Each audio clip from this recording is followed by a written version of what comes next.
Imaginez un ciel nocturne, sans étoiles. Tout est calme. Et soudain, un avion file à grande vitesse. Mais aucun radar ne le détecte. Ni les militaires, ni les civils n'aperçoivent son signal. Est-ce un mirage, un Sukhoi, ou bien l'arme secrète de l'armée algérienne? Depuis des années, une rumeur circule. L'Algérie développerait ou testerait des avions furtifs, invisibles au radar. Des appareils capables de pénétrer l'espace aérien ennemi sans jamais être repérés.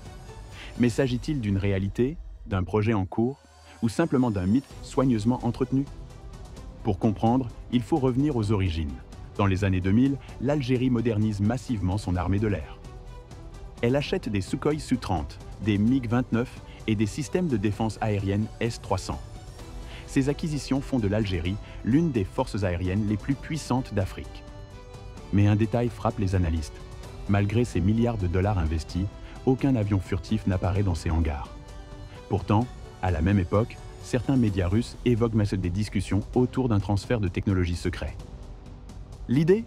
Permettre à l'Algérie d'accéder au plan du futur Sukhoi T-50, devenu plus tard le Su-57, un chasseur de 5e génération.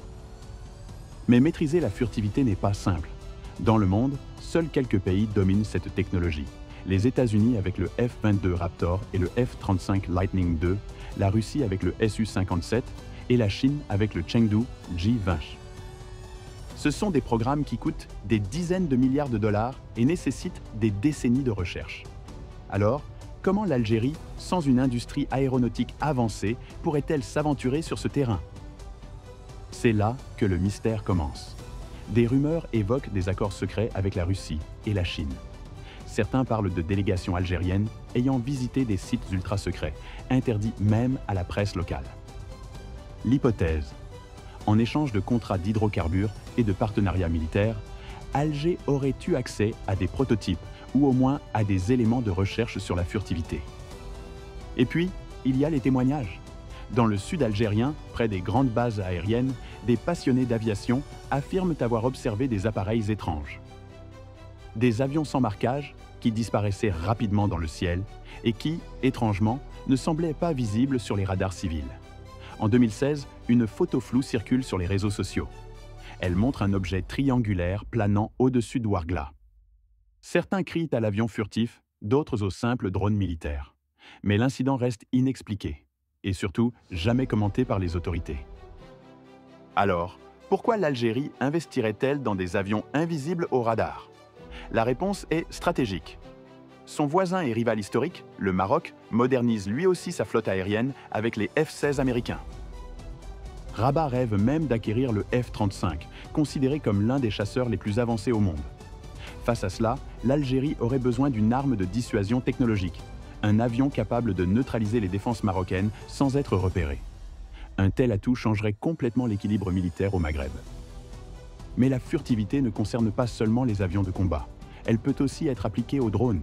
Et là, les indices deviennent encore plus troublants. Depuis quelques années, l'Algérie a acquis des drones chinois, comme le CH-4 et le Winglong. Certains de ces modèles sont équipés de technologies de réduction de signature radar. En parallèle, Alger annonce développer ses propres drones 100% algériens. Officiellement, il s'agit d'appareils de reconnaissance et de combat. Mais en coulisses, plusieurs analystes affirment que des prototypes furtifs seraient déjà testés. Alors, réalité ou illusion? Aujourd'hui, aucune preuve officielle ne montre que l'Algérie possède un véritable avion furtif opérationnel. La version la plus plausible est qu'elle expérimente des drones furtifs, importés ou assemblés localement, et qu'elle étudie la furtivité pour ses futures générations d'armes. Mais le problème, c'est le secret total qui entoure l'armée algérienne. Contrairement à d'autres pays, Alger ne communique presque jamais sur ses projets. Cette opacité alimente les fantasmes, les rumeurs et parfois les manipulations. Imaginons maintenant un scénario. D'ici 2035, l'Algérie pourrait investir massivement dans l'achat de Su-57 russes, voire négocier un transfert de technologie complet.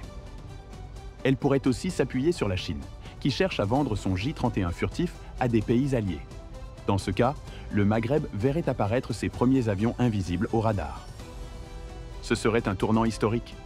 Non seulement l'Algérie deviendrait une puissance aérienne redoutable, mais elle enverrait aussi un message clair à l'Europe et à l'OTAN. Ces cieux ne sont plus vulnérables. Cependant, développer une flotte furtive ne se résume pas à acheter des avions. Il faut aussi maîtriser l'infrastructure, les radars passifs, la maintenance, les logiciels de guerre électronique. Tout un écosystème qui demande une organisation colossale. Et là encore, l'Algérie a peut-être progressé dans ce sujet. Alors, mythe ou réalité? La vérité est sans doute entre les deux. L'Algérie possède probablement aujourd'hui d'escadrons furtifs, et elle explore cette technologie, teste des drones et reste attentive aux évolutions mondiales. Et dans un monde où la rivalité avec le Maroc se poursuit, où les grandes puissances cherchent des alliés stratégiques en Afrique, l'idée d'avions invisibles au radar dans le ciel algérien n'a rien d'impossible.